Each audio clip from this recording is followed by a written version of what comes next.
So you are looking at your data. You want to see how two things are related and you are faced with a choice: Pearson, Spearman or Kendall. They all measure correlation, but they do it in really different ways. In this video, we are going to figure out which one to use and when. Now you take the exact same data, run 3 different correlation tests, and you get 3 totally different answers. It is confusing, right? Which one is actually telling you the truth? Which one do you bet on? Well, that is the puzzle we are going to solve here. First, let us talk about the big one, the one everybody learns in stats. I'm talking about the Karl Pearson's correlation.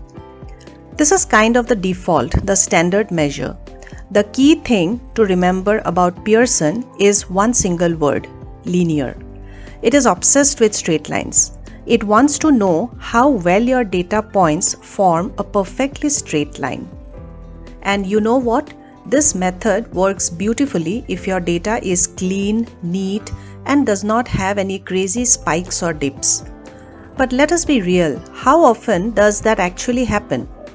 Especially in fields like finance, where things can get really messy and noisy. Now check this out. In our perfect clean little world, Pearson gives us a correlation of 0.92. Now that is super strong, right? It is basically saying that there is an almost perfect positive relationship here. Everything is looking good. But what happens when reality is not so neat and tidy? Let us see what happens when just one thing changes everything. Okay, now imagine we introduce just one single disruptive data point. Think of it like a sudden, out of the blue market crash.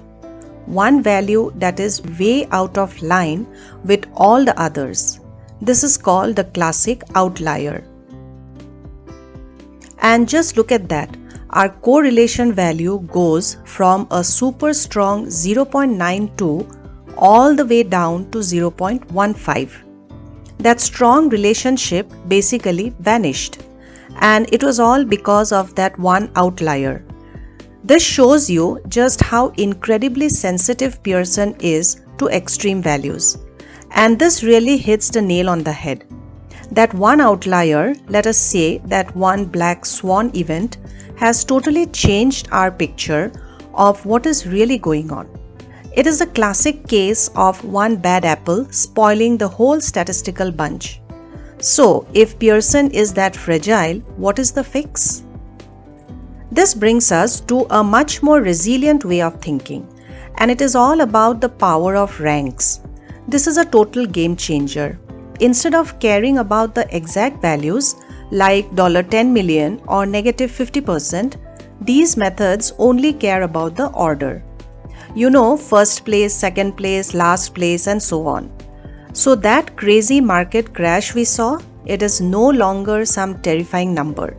It just becomes the lowest value. Its massive size does not throw everything off anymore. Now, in this ranked-based world, we have got 2 main players. First, you have got Spearman. It just takes all your numbers, converts them into a simple ranking, and then runs a Pearson correlation on those ranks. Then there is Kendall Tau. Now this one is a bit more intense. It literally compares every single data point to every other data point and asks, are you guys moving in the same direction? It is all about counting how many pairs agree versus how many disagree. Another important point is that they do not demand a perfect straight line relationship unlike Pearson. This is perfect for real-world noisy data, which is why it is a favorite in fields like econometrics.